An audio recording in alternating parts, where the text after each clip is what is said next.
Hello, welcome back to my channel. Thank you so much to everyone who have subscribed to my channel. And yes, if you haven't subscribed yet, you can definitely click on the subscribe button for you to be more updated on my future posts. So today we will discuss on how to make your own tongue twister. Before we proceed in making our own tongue twister, so we should think and reflect. Why should we make our own tongue twister? So first and foremost, you can do it for you to be more familiar with the words and be more excellent in sentence construction, because in that way you can assess yourself if there's something wrong with the grammar of your sentence, okay? And it can also help you to think creatively.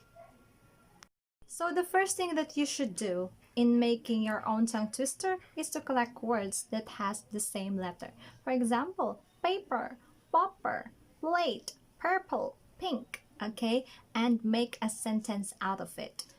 For example, the pink paper plate was picked by a popper who's wearing purple, right? So I just made it, okay? So you can also add more lines for it to be more challenging for you.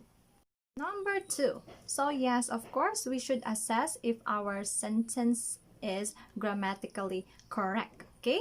So you can add more sentences if you wish to. And of course, practice and share. Thank you so much for your time and thank you so much for watching this video, and I hope that you have learned from this. Goodbye and see you!